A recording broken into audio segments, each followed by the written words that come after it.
प्रस्तुत करते हैं डॉक्टर शंकर शेष द्वारा लिखित नाटक एक और द्रोणाचार्य।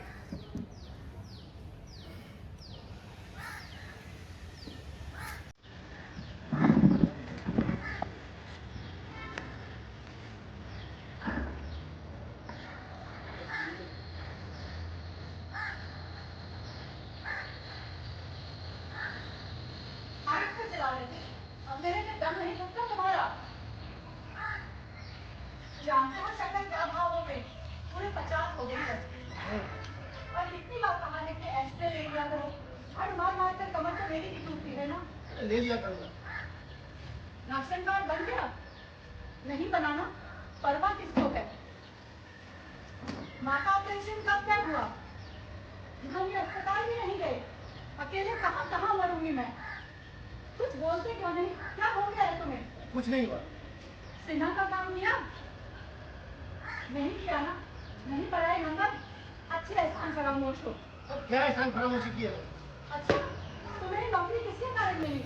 ये मकान, अस्पताल की सुविधाएं कौन दिलवा रहा है? 2 नंबर बढ़ा ही देते तो कौन सा आसमान पर जाता। अरे अब चुप भी रहोगी। चुप रहने के अलावा मैंने किया ही क्या आज तक? तुम्हें क्या हो गया है? बोलते क्यों नहीं कुछ? आज मैंने प्रेसिडेंट के लड़के को नकल करते हुए पकड़ लिया। यानी राजकुमार को? हाँ। शहर के सबसे बड़े गुंडे को? सब कुछ जानते हुए तुम्हारी आंखों पर पत्थर क्यों पड़ जाते हैं? छोरा सामने रखकर नकल करा। अरे कैसे छोड़ देता? तो क्या तुमने उसकी रिपोर्ट कर दी? और क्या करता? मेरा कहा मानो, रिपोर्ट वापस ले लो। लीला, अब रिपोर्ट वापस नहीं ली जा सकती। अरे बात बहुत आगे बढ़ गई है। और प्रेसिडेंट जब तुम्हें नौकरी से बाहर कर देगा तब क्या करोगे? अब मैं अपने आप निपट लूंगा। हाथ निपट लोगे, नौकरी छोड़कर बैठ जाओगे। भगवान के लिए कम से कम कुछ ऐसा मत करना कि लगी लगाई रोटी भी छिन जाए। अब किस से डरूं लीला? अरे कॉलेज को दुकान की तरह चलाने वाले उस प्रेसिडेंट से, या उस लीजिए बेहुदे प्रिंसिपल से, विद्यार्थियों से? अरे अब क्या पूरी उम्र डरते ही रहना होगा? पर मैं कहती हूँ, क्यों पड़ते हो कचड़े में? खैर, अब जो होगा देखा जाएगा। सिगरेट ले आऊंगा। सिगरेट सिगरेट सिगरेट अब कुछ पड़ी ही नहीं।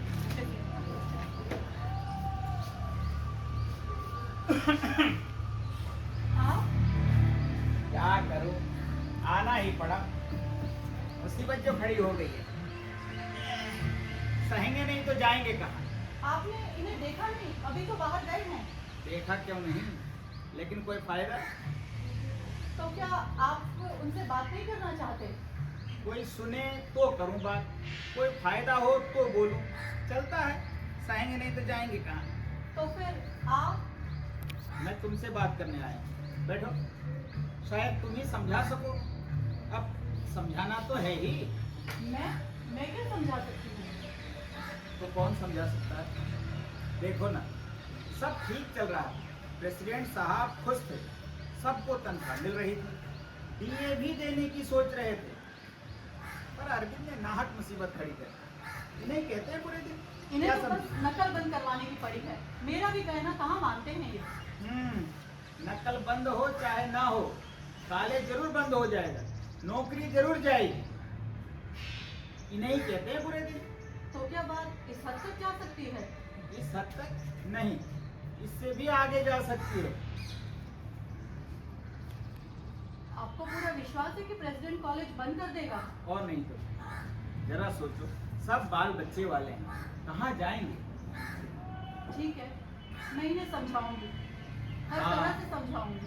ये हुई दुनिया वाली बात। एक औरत ही मर्द को समझा सकती है। कहो उससे नौकरी करना सीखे।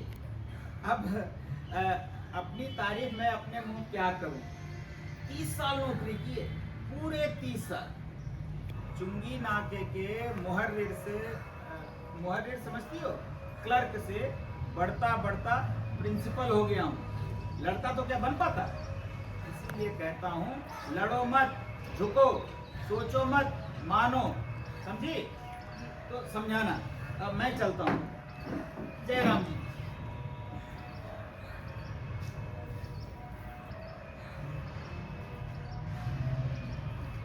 ये प्रिंसिपल का बच्चा क्यों है? छक मारने। अरे क्या सीधे मुंह बात नहीं निकलेगी? सुनता कौन है? अब बताओगी भी? रिपोर्ट वापस लेने की बात कह रहा था। जाओ रिपोर्ट वापस ले लो। नीला, हाँ हाँ रिपोर्ट वापस ले लो, इसी में सबका भला है। तो तुम भी चाहती हो कि मैं बेईमानी करूं? कभी सोचा इस घर में अकेले कौन जिया है? तुम, केवल तुम। मुझे तो कभी अपने अस्तित्व की जानकारी ही नहीं हुई। तुम कहते करते रहे कि मैं कैसे जीऊं और मैं वैसे ही जीती रही, लेकिन अब ये नहीं होगा। चंदू तुम? क्या करूं सर, आना ही पड़ा। अब और कौन सा पराक्रम किया? पराक्रम? पराक्रम मैं क्या करूंगा सर, पराक्रम तो मेरे प्रोफेसर कर रहे हैं। झूठ बोलते हो, अरे नकल करते हो, शर्म नहीं है? मैंने नकल नहीं की है सर। कागज किसके हाथ में था? पर मैंने उस कागज का इस्तेमाल नहीं किया। This is no argument. आप जानते हैं मेरी सीट के सामने कौन बैठा था? राजकुमार। वो छुरे के दम पर नकल कर रहा था। प्रोफेसर मिश्रा की ड्यूटी कमरे में थी, वो देखकर भी अनदेखा कर रहे थे। राजकुमार की सीट से दूर घूम रहे थे। लेकिन इससे ये कहां सिद्ध होता है कि तुम नकल नहीं कर रहे थे? पहले मेरी पूरी बात तो सुन लीजिए सर। राजकुमार की सीट से एक कागज उठकर मेरे पास आया। मैंने कागज उठा लिया, सोच ही रहा था प्रोफेसर मिश्रा को दे दूं, लेकिन उन्होंने तेजी से आकर मेरा हाथ पकड़ लिया। तो तुमने विरोध क्यों नहीं किया? मैं बहुत चीखा चिल्लाया सर, पर प्रोफेसर मिश्रा नहीं माने। वो तो मुझे घसीटते हुए प्रिंसिपल के कमरे में ले गए। तो तुमने प्रिंसिपल से अपनी बात नहीं कही? वहां तो प्रिंसिपल के साथ ही वो प्रेसिडेंट भी था सर। उन्होंने मेरी ओर इस तरह देखा जैसे शिकार हाथ लग गया हो। इसके बाद क्या हुआ? इसके बाद मुझे कुछ देर के लिए कमरे से बाहर जाने के लिए कहा, फिर वापस बुलाया और मेरी रिपोर्ट यूनिवर्सिटी भेज दी गई। तो बिना जांच किए सजा क्यों दी गई? जानबूझकर सर। अरे क्या लोग तुम्हारे दुश्मन है जो जानबूझकर सजा देंगे? मेरे पिताजी और उस प्रेसिडेंट का राजनीतिक विरोध है सर। आने वाले चुनावों में वो प्रेसिडेंट के खिलाफ लड़ रहे हैं। मैं उसी विरोध की बलि बनाया गया हूँ। अब मुझसे क्या चाहते? आपको हमारा साथ देना होगा, आपको हमारी ओर से लड़ना होगा। मुझे बीच में क्यों खसीटते? क्योंकि आपका साथ मिलने पर ही हम जीत सकेंगे। नकल हमेशा के लिए बंद हो जाएगी, गुंडागर्दी दफना दी जाएगी। तो कहिए सर, आप साथ देंगे ना? सबके सामने कहेंगे कि उस राजकुमार ने छुरे के दम पर नकल की है। पर तुम्हें शक क्यों होता है कि मैं न्याय का साथ नहीं दूंगा? लेकिन अगर आपने बात बदली तो हम आपको भी नहीं छोड़ेंगे। तो तुम मुझे धमकाने आए हो? आप चाहे जो समझे, इस समय मैं अपने सैकड़ों साथियों की ओर से बोल रहा हूँ। लौट कर उन्हें जवाब देना है। जरा साफ बोलने के लिए माफी चाहता हूँ, लेकिन अगर आपने बात बदली तो हम आपको सबसे बड़ा गुनाहगार मानेंगे। फिर जो कुछ होगा उसकी जिम्मेवारी आप पर। देखा तुमने अपना लाडला विद्यार्थी कितनी बदतमीजी से बात कर रहा था। उसका दोष नहीं है लीला। तो इन लोगों की ओर से नेतागिरी करोगे तुम? उनका पक्ष न्याय का है। और कहीं मारपीट हो गई, छुरे चल गए, तब क्या करोगे? सारा का सारा दोष तुम पर मर दिया जाएगा।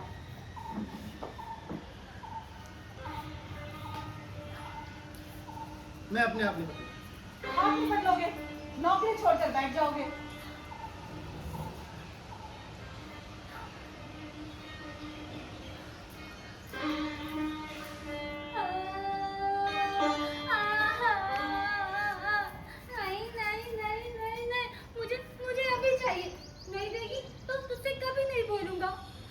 क्या मेरा कहना नहीं मानेगा? तेरा क्या, किसी का कहना नहीं। गौरव देती है कि नहीं? नहीं देगी तो यही सर पटक कर प्राण दे दूंगा। ले मर जा। गोरस हो तो लाऊं। तेरे पिता ने गाय तो नहीं बांध रखी है। कहीं से ला। नहीं देगी तो ले।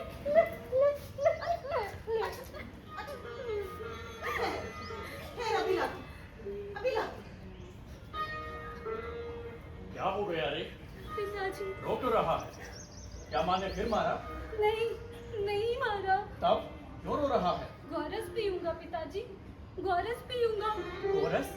परंतु अपने यहाँ गाय कहाँ है पुत्र? नहीं है तो क्या हुआ, माँ दे रही है।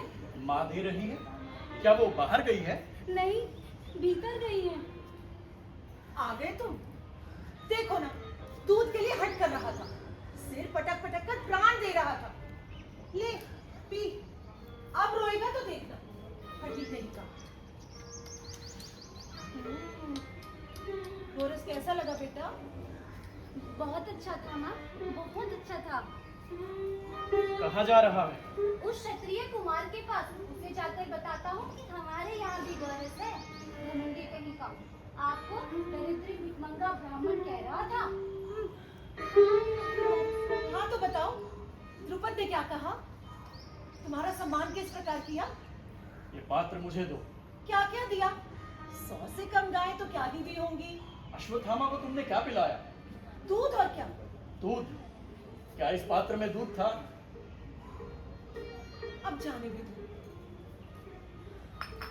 हाँ तो ध्रुपद ने क्या कहा? राजसभा बुलाई होगी तुम्हारे सम्मान में। मैं पूछता हूँ कि इस पात्र में क्या था? क्या क्या दिया? इस पात्र में क्या था कृपी? इस पात्र में दूध के नाम पर आटे का घोल था। आटे का घोल? उस छोटे से बच्चे के साथ कपट करते हुए शर्म नहीं आई तुम्हें? शर्म करती तो अब तक सिर पटक पटक कर मर गया होता। परंतु आटे का घोल पी कैसे लिया? पीता नहीं तो कहाँ जाता? आंचल छूटने के बाद कभी दूध पिया होता तो याद रहता ना दूध का स्वाद। दूध के नाम पर जहर दे देती वो भी पी जाता। इतना नारकीय जीवन? नरक बनाया किसने? मैंने या तुमने? बोलते क्यों नहीं? कहाँ मर गई अकड़ तुम्हारी? होंगे बड़े आचार्य, लेकिन उससे अन्न नहीं आ जाता, वस्त्र नहीं आ जाते। आखिर तुम कहना क्या चाहती हो?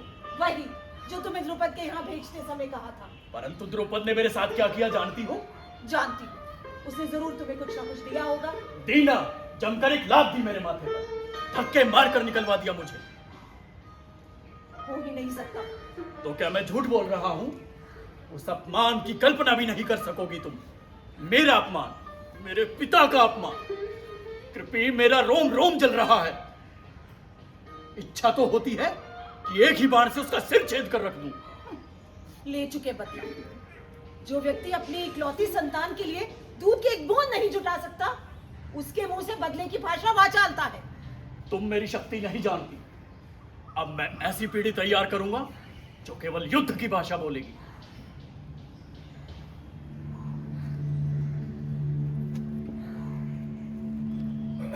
आप इस वक्त आपने सोचा मैं ही करूं? भूमिका बनाऊं या सीधे सीधे पूछूं? सीधे सीधे पूछिए। आपने क्या तय किया है? मैं रिपोर्ट वापस कर दूँ। शाबाश, मैं बस आपकी इसी ईमानदारी बता रहा हूं। वैसे आपका क्या ख्याल है, अपराधी को सजा मिलनी चाहिए या नहीं? आप क्या चाहते हैं? यही कि असली अपराधी खोजो और उसे कड़ी सजा दी जाए। तो क्या आप राजकुमार को असली अपराधी नहीं मानते? वो अपराधी हो सकता है पर असली अपराधी नहीं। तो असली अपराधी है कौन? उससे पूछेंगे तो मैं तो कहूंगा आप। मैं? मेरा मतलब है आप लोग। वो पिछले 3 साल से नकल कर रहा था, उसे पकड़ा क्यों नहीं गया? प्रेसिडेंट साहब, आप अच्छी तरह जानते हैं कि आपका लड़का गुंडा है। अरे आवारा है, बदमाश है। इसके बाद भी आप ढोंग क्यों करते हैं कि आपको कुछ नहीं मालूम? ये झूठ है। और आपने चंदू का केस यूनिवर्सिटी को क्यों भिजवाया? मैंने भिजवाया? हाँ, आपने भिजवाया। आपने मौके का फायदा उठाया। आप अच्छी तरह जानते थे कि उसने कोई अपराध नहीं किया। भले मेरी उससे क्या दुश्मनी हो सकती है? वो आपके राजनीतिक विरोधी का लड़का है। आप उसके बाप की इमेज खराब करना चाहते हैं। मिस्टर अरविंद, आप अपनी हद से बहुत आगे जा रहे हैं। भला इसी में है कि आप राजकुमार की रिपोर्ट यूनिवर्सिटी जाने दें। तो आप रिपोर्ट वापस नहीं लेंगे? कोई सवाल ही नहीं उठता। आप अपनी जिद का परिणाम समझते हैं? जी हाँ, अच्छी तरह। तो ठीक है, तो आप मेरे भी आरोप सुनिए। आप लड़कों को मेरे खिलाफ भड़का रहे हैं। आप शहर की शांति और व्यवस्था को खतरा पहुंचा रहे हैं। आप बदमाश लड़कों की नेतागिरी कर रहे हैं। प्रेसिडेंट साहब, आप अच्छी तरह जानते हैं कि आरोप गलत है। कल तक आपने रिपोर्ट नहीं बदली तो उसके परिणाम भयंकर होंगे। मैं कॉलेज बंद कर दूंगा। तो बंद कर लीजिए। कैसे बताऊं? मैं घर से जाने क्या सोच चला था, लेकिन आपने ऐसा रुख अपना लिया कि सारी बात धरी की धरी रह गई। You are the only professor whom I respect so much। और आपका ये प्रिंसिपल है ना, सोचा था इसकी छुट्टी कर दूं। पूरे कॉलेज का नाश मारकर रखा हुआ है और उसकी जगह आपको मुझे कहा ना you are the only professor. कुछ मामले में आपसे विरोध हो सकता है, पर इसका मतलब ये नहीं कि मैंने कभी आपकी योग्यता पर शक किया हो। तो आप मुझे खरीदना चाहते हैं? कहाँ कहता हूं कि फैसला भी कीजिए, टेक योर ओन टाइम, पर कल सुबह तक जरूर बता दीजिए। चाय नहीं पियेंगे आप? अभी नहीं, कल फैसला सुनने के बाद।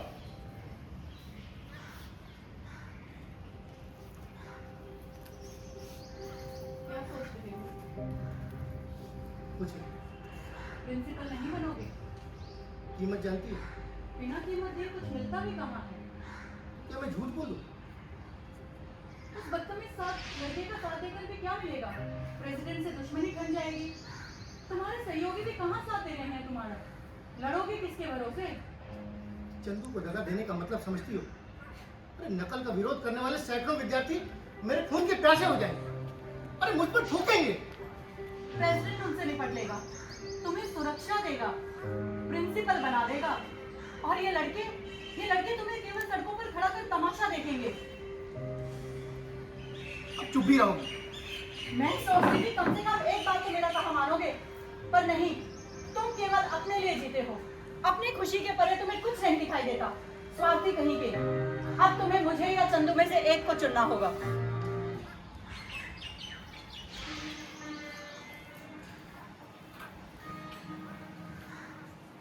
आ गए आप?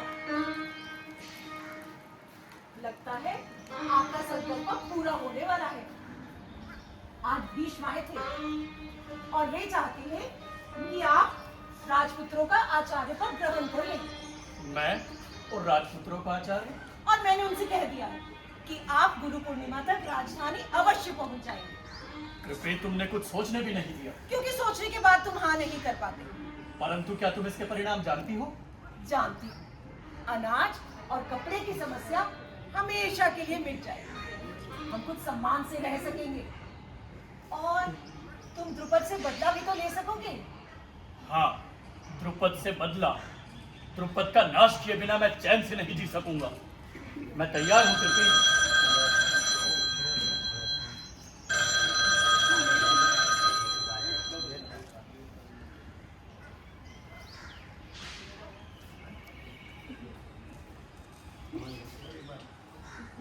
हेलो, कौन? मिसेस शुक्ला? हाँ हाँ, मैं लीला बोल रही हूँ। नहीं, प्रिंसिपल साहब तो अभी लौटे नहीं। क्या कहा? साड़ी हाउस में नया स्टॉक आया है, पर मैं तो परसों ही शॉपिंग कर आई थी। हाँ, सुदीप पास हो गया है, फर्स्ट आया है। आम के अचार में कलौंजी कितनी डाली आपने? 100 ग्राम? मैं तो 125 डालती हूँ। अच्छा ठीक है, मैं आपसे बाद में बात करती हूँ। ठीक है।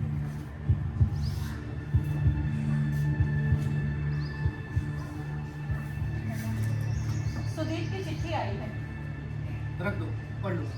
अरे पढ़ो भी, मेरिट में फर्स्ट आया है मेरा बेटा। फर्स्ट आया तो मैं क्या करूं? क्या फर्स्ट आना कुछ होता ही नहीं? होता है तो पूरे शहर में मिठाई बांटो। इस तरह काट क्यों रहे हो? अरे काटू नहीं तो और क्या करूं? तुम लोगों की मेहरबानी से प्रिंसिपल हो गया। तो इसमें बुरा क्या हुआ है? तो बड़ा राज सिंहासन मिल गया है। एक दिन तो चैन की सांस मिली। रोज कोई ना कोई परेशानी लगी रहती। आखिर बात क्या हो गई है? कुछ बताओगे भी? कुछ फिर भी तो सुनो। आज राजकुमार ने एक लड़की पर बलात्कार की कोशिश की। बलात्कार? किस लड़की पर? अनुराधा पर। इतनी नीच हरकत? पर ये सब हो कैसे गया? कॉलेज बिल्डिंग के पीछे का बगीचा है ना, वही। यही कोई 4 बजे हूँ। कॉलेज से लड़के चले गए। मैंने सोचा गुलाब की नई कलमों को देखाता हूँ। जैसे ही हैज के पास पहुंचा तो लड़की की भयानक चीख सुनाई। मैं उस ओर दौड़ा। अरे देखा तो राजकुमार अनुराधा पर वो छटपटा रही थी। लीला, इट वॉज हॉरिबल। मैंने भी उसे ललकारा। अरे भाग गया। अनुराधा भाई फूट फूट कर रोती रही। लेकिन इस सब के लिए तुम कहाँ जिम्मेवार हो? ये समझने की कोशिश क्यों नहीं करती? अगर मैं कठपुतली प्रिंसिपल न होता तो क्या उस बदमाश की हिम्मत हो सकती थी? तो क्या मामला तूल पकड़ेगा? अरे तूल पकड़ेगा? इस बार तो बवंडर होगा, बवंडर। बात कल तक पूरे विद्यार्थियों में फैल जाएगी। वे राजकुमार को कड़ी से कड़ी सजा देने के लिए कहेंगे। हो सकता है पुलिस केस भी बन जाए। रिपोर्ट दबा दो। असंभव। अरे सब कुछ मेरी आंखों के सामने हुआ। सब कुछ इतना सच है कि मैं झूठ नहीं बोल पाऊंगा। और सच बोलने का मतलब जानते हो? मैं सोचता था बलात्कार की बात सुनकर तुम तिलमिला जाओगे। राजकुमार को कड़ी से कड़ी सजा देने के लिए कहो। पर उल्टे तुम, पर क्या सुविधाओं ने तुम्हारी संवेदना को इतना मार डाला?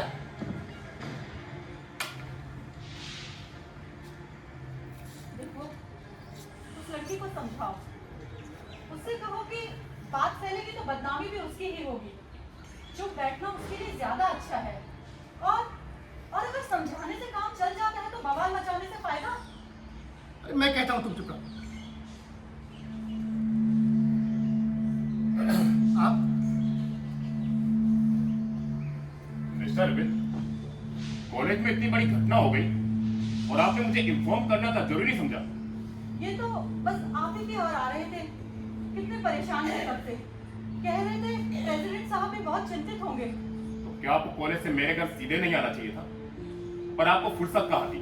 आप तो उस लड़के से रिपोर्ट लिखवाने में लगे रहे। उसने रिपोर्ट खुद लिखी। तो आपने मना भी तो नहीं किया। अरे अब आपकी लड़की पर बलात्कार की कोशिश होती तो क्या आप चुप रहते? मिस्टर अरविंद, तुम भी क्या?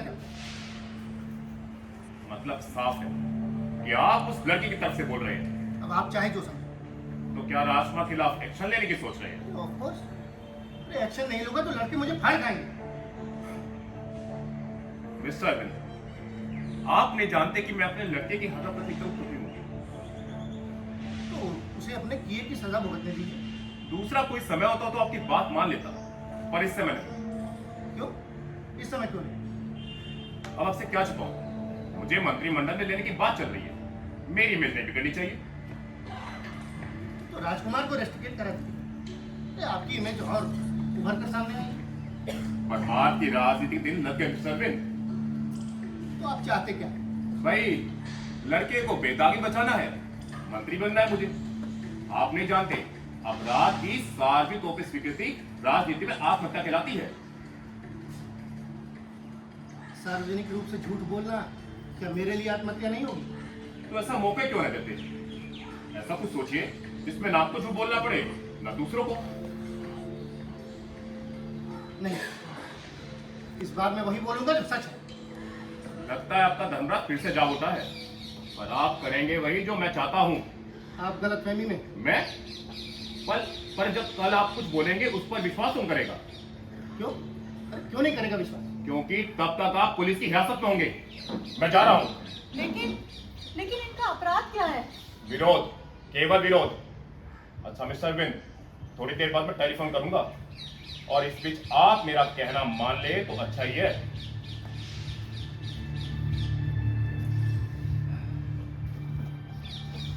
आखिर तुमने ऐसा क्या कर दिया जो जेल जाने तक की नौबत आ गई है? क्या मुझ पर भरोसा नहीं? फिर भी लीला, मैंने कोई गलती नहीं की।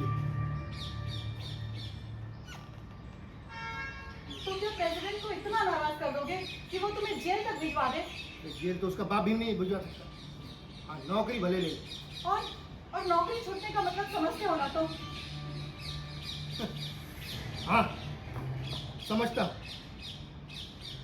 तुम्हारा ये बंगला छिन जाएगा, ये टेलीफोन कट जाएगा और ये मुफ्त के नौकर चाकर नहीं रहे और तुम प्रिंसिपल की औरत नहीं कहलाओगी। लीला, आज मैं तुम्हारी एक भी नहीं सुनूंगी।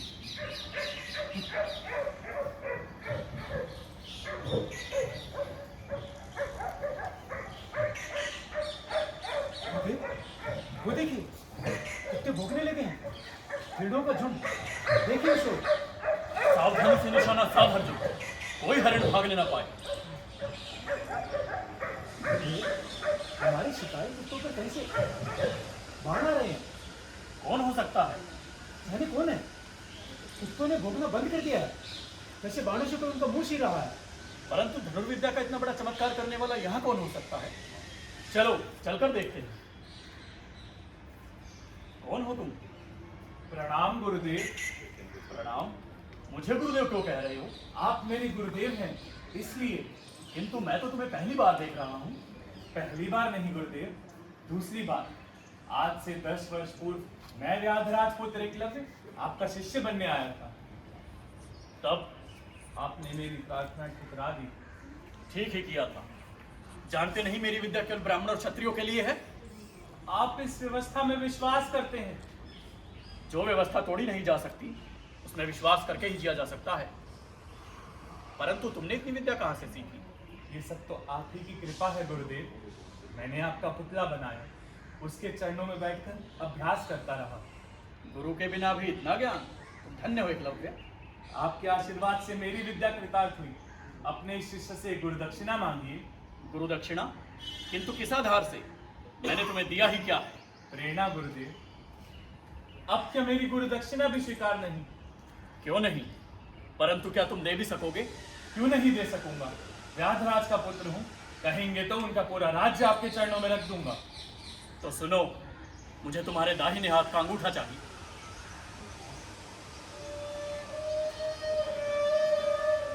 ये आपने मुझसे क्या मांग लिया गुरुदेव? आप मुझे आशीर्वाद दे रहे हैं या शाप? नहीं देना चाहते तो मत दो, मैं कोई दबाव तो नहीं डाल रहा हूं। नहीं नहीं गुरुदेव, वैसी बात नहीं है। गुरुदक्षिणा तो मैं दूंगा ही। मैं पूजा की सामग्री लेकर अभी वापस आया।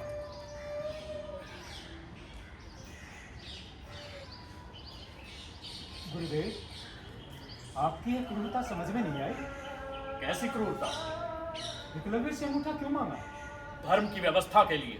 परंतु यह अन्याय है गुरुदेव। आपने एक प्रतिभा को उभरने से पहले ही कुचल दिया।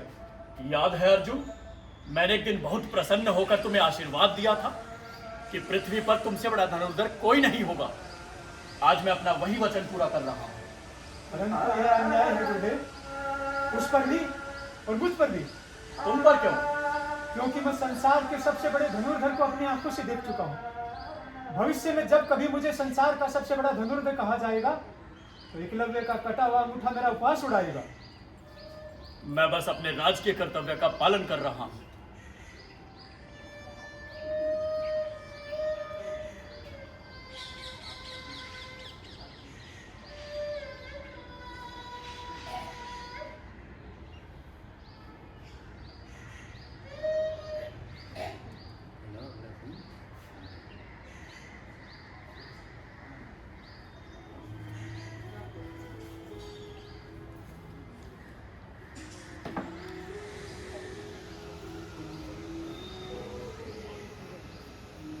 अनुराधा, तुम इस समय यहाँ? जी सर। लेकिन यहाँ आने की जरूरत? मैं जानना चाहती थी कि क्या जानना चाहते हो? आप निश्चित रूप से एक्शन ले रहे हैं या नहीं। तो क्या आपने माता पिता को सब कुछ बता दिया? जी हाँ। क्या कहते हैं? कहते हैं घर बैठो, कॉलेज छोड़ दो। तो तुम क्या चाहती हो? एक्शन। अरे माँ बाप की मर्जी के खिलाफ? जी हाँ, अपनी मर्जी के खिलाफ जीकर भी क्या करूंगी। अकेली लड़ भी सकोगी? क्या आप साथ नहीं देंगे? हाँ, दूंगा। अनुराधा, तुम निश्चित रहो। अब तुम्हारी लड़ाई मेरी लड़ाई।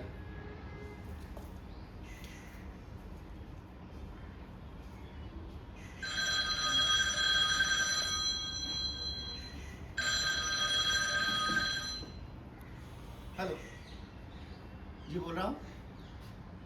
नमस्कार। जी हाँ, सोच लिया। No sir, my decision is final, can't be change. मैं कल राजकुमार को रेस्टिकेट कर रहा हूँ। जी हाँ, ये मेरा आखिरी फैसला है। जी क्या कहा? आप पुलिस को इन्फॉर्म कर रहे हैं? कॉलेज के क्लर्क 15 लाख का घपला? तो नो सर, आप जैसा कहेंगे वैसा ही हो। Sir, yes sir, yes yes sir. क्या कह रहे थे प्रेसिडेंट साहब? तुम इतना घबरा क्यों रहे हो? कोई खास बात नहीं। वो कॉलेज के क्लर्क ने 15 लाख रुपयों का गबन कर दिया, इसीलिए वो पुलिस वगैरह। पर आप तो ऐसे घबरा रहे हैं सर जैसे गबन आपने ही कर दिया हो। आखिर कॉलेज का मामला ठहरा। अनुराधा, तुम्हारे पिताजी नहीं चाहते कि तुम रिपोर्ट करो। बात अब पिताजी के चाहने न चाहने की नहीं रही सर। आप क्या चाहते हैं? मैं तुम्हारे पिता का ख्याल करते हुए शायद मैं तुम्हारा साथ न दे पाऊं।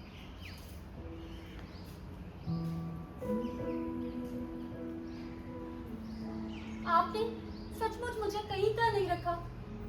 मेरे सब भ्रम टूट गए। अब आपको चिंता करने की कोई जरूरत ही नहीं होगी। कल कल शायद कोई सवाल ही ना उठे। अनुराधा, अनुराधा,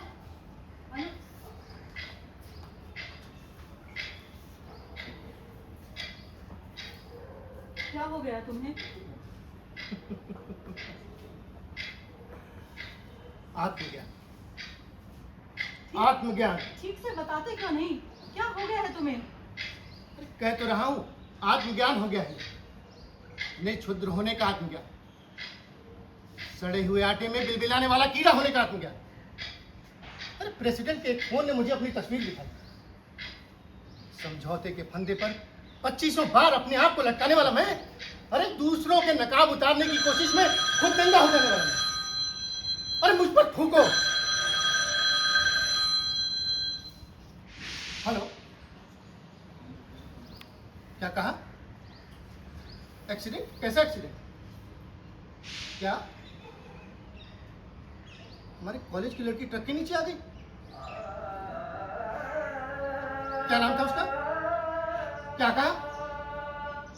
अनुराधा? क्या? अनुराधा? हाँ,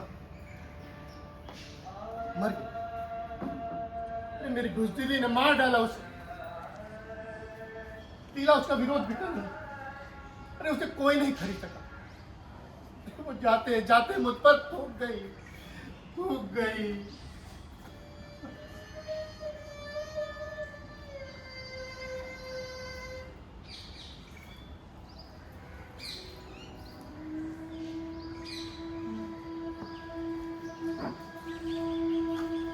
क्या सोच रहा है? माँ, पिताजी नहीं आए। आते होंगे। जानती आज सुबह पांडव राजधानी छोड़कर वनवास चले गए। जानती। जानती भी इतना ठंडा जवाब कैसे दे सकती हो तुम माँ? तो क्या करूं? चीखूं?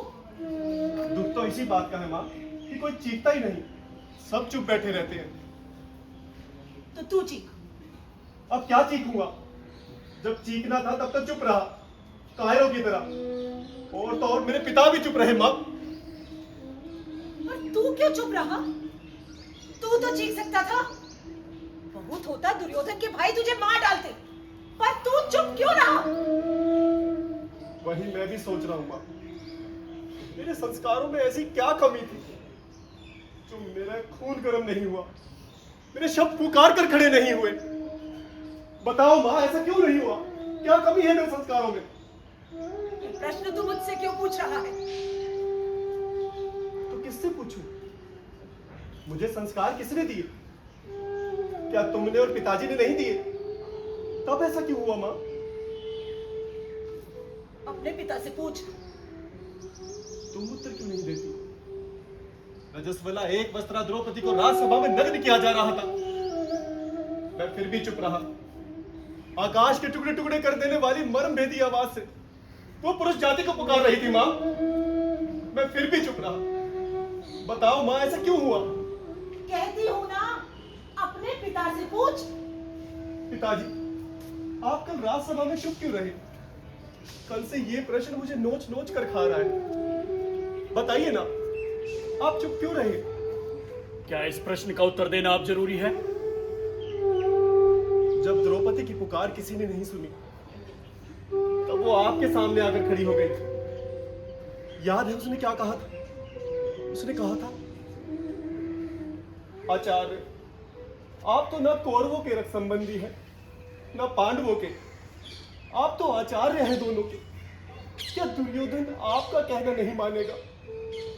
आपको तो सत्ता का मोह नहीं है। क्या आप अपने शिष्यों की पत्नी को सार्वजनिक रूप से अपमानित होते देख सकते हैं? पर आप चुप रहे पिताजी, क्यों? इस प्रश्न का उत्तर अपनी मां से पूछो।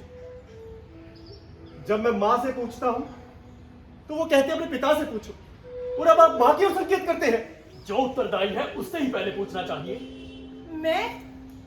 मैं उत्तरदायी हूँ तुम्हारी चुप्पी के लिए? तुम्हें कुछ लगता नहीं मुझ पर आरोप लगाते हुए? जरा गहराई से सोचो कृपी, पिछली बातों के संदर्भ में सोचो। क्या सोचूं? अपना नपुंसक आचरण ढकने के लिए मुझ पर आरोप लगाते हुए तुम्हें तनिक भी लज्जा नहीं आती? आवेश कोई तर्क नहीं होता कृपी, जरा अपनी ओर देखो। क्या देखूं? साफ क्यों नहीं कहते कि अपने शत्रु द्रुपद की कन्या को अपमानित होते देख तुम्हें एक हिंसक आनंद मिल रहा था? किंतु वह कृपाचार्य, विदुर और भीष्म भी तो थे, वे क्यों चुप रहे? वे तो शिक्षक नहीं थे, आचार्य नहीं थे। तुमने चुप रहकर शिक्षक को अन्याय पीने की परंपरा दे दी है। माँ, चुप रहे। तू क्यों नहीं बोला? जब दुर्योधन का भाई विकर्ण खड़ा होकर विरोध कर सकता था तो तू क्यों चुप रहा? कहता क्यों नहीं कि द्रौपदी का खुला शरीर देखने की लालसा तुझे भी सता रही थी? कृपी, चीखो मत। बहुत होता दुर्योधन के भाई तुम पर हमला कर देते, तुम्हारा वध कर देते, पर उस अवस्था में भी मैं इतनी दुखी नहीं होती जितनी मैं आज हूँ। कृपे, तुमने यही बात 20 वर्ष पहले कही होती तो संभवतः यह घटना ही नहीं होती। 20 वर्ष पहले मैंने ऐसा क्या किया? याद करो, अश्वत्थामा तब छोटा था। तुमने मुझे द्रुपद के सामने हाथ फैलाने भीख मांगने के लिए भेजा था। तब घर पर 2 मुट्ठी आटा भी कहाँ रहता था? द्रुपद के पास ना भेजती तो क्या करती? तुमने मुझे एक क्षण चैन से नहीं रहने दिया। दिन रात तुम्हें मेरे दारिद्र्य से शिकायत थी। मेरी धनुर्विद्या पर अभिमान का एक शब्द नहीं कहा तुमने। और उस दिन को याद क्यों नहीं करते जिस दिन मैंने अश्वत्थामा को दूध के नाम पर आटे का घोल पिलाया था? वही दिन था। उस दिन भूख मेरे सिद्धांत से बड़ी हो गई। तुमने मुझे राज के अन्न की दास्ता में धकेला। माँ, उस दिन तुमने आटे के घोल के बदले विष क्यों नहीं पिलाया? मुझे समझौते की संतान क्यों बनाया तुमने? और उस राज के अन्न की दास्ता ने मुझे सुरक्षा दी, झूठी प्रतिष्ठा दी। पर तुमने उस राज के अन्न की दास्ता से मुक्त होने की कोशिश क्यों नहीं की? नहीं कर पाया। उस राज के अन्न की दास्ता ने न्याय बुद्धि खरीदी। कृपी, मैं हर दिन छोटा आदमी होता गया। पिताजी, अब इस राज की दास्ता को छोड़ क्यों नहीं देते? जो कुछ न्याय है, सत्य है, उसका पक्ष क्यों नहीं लेते?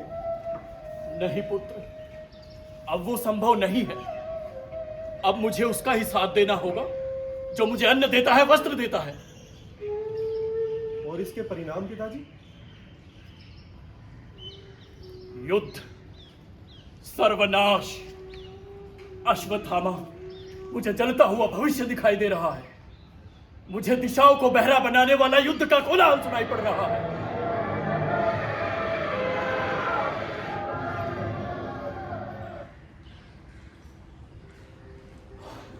किस बात को लेकर परेशान हो? तुम जानती हो कि मुझ पर केवल सर्कमस्टांशियल एविडेंस के कारण मुकदमा चला जा रहा है। अरे तुम ये भी जानती हो कि मैंने प्रेसिडेंट को पहाड़ी से नहीं धकेला।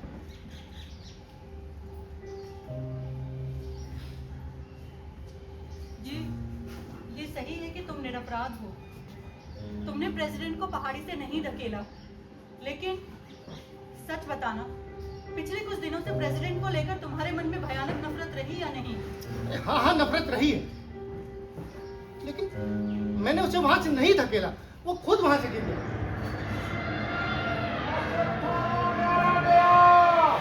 अश्वत्थामा मारा गया। वो देखो, अश्वत्थामा। हाँ? अश्वत्थामा मारा गया? मेरा पुत्र अश्वत्थामा? बताओ, कौन मारा गया? अश्वत्थामा नाम का हाथी है मेरा पुत्र। मैं भी आप ही की तरह कोलाहल सुन रहा हूँ। अब मैं कैसे बता सकता हूँ कि अश्वत्थामा नाम का हाथी मारा गया या आपका पुत्र? कोई नहीं बताता, कोई बताने को तैयार नहीं है।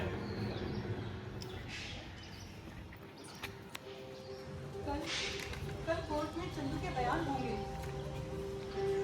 उसके बोलने से तुम्हारा अपराध सिद्ध हो सकता है। ये सच है कि मैंने उस पर अन्याय किया, लेकिन वो मेरा शिष्य है, वो मुझे जरूर बचाए। लेकिन शिष्य होना ही तो काफी नहीं है, वो मनुष्य भी है। और तुम्हारे मुकदमे का चश्मदीद गवाह, उसने सब अपनी आंखों से देखा है। कौन है उधर? युधिष्ठिर, यहाँ आओ, मुझे बताओ, कौन मारा गया? अश्वत्थामा नाम का हाथी है मेरा पुत्र। मैं डर खाया कुंजर। तो केवल इतना ही जानता हूँ कि अश्वत्थामा मारा गया वो न था। अश्वत्थामा मारा गया?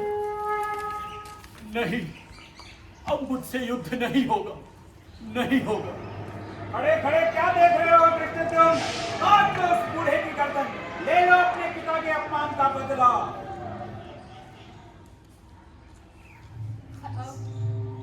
अब क्या सोच रहे हो?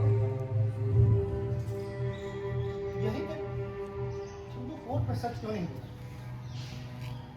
तू जानता था कि मैंने प्रेसिडेंट को नहीं धकेला, और वो अच्छी तरह जानता था कि मैं अपराधी नहीं हूँ, खूनी नहीं हूँ।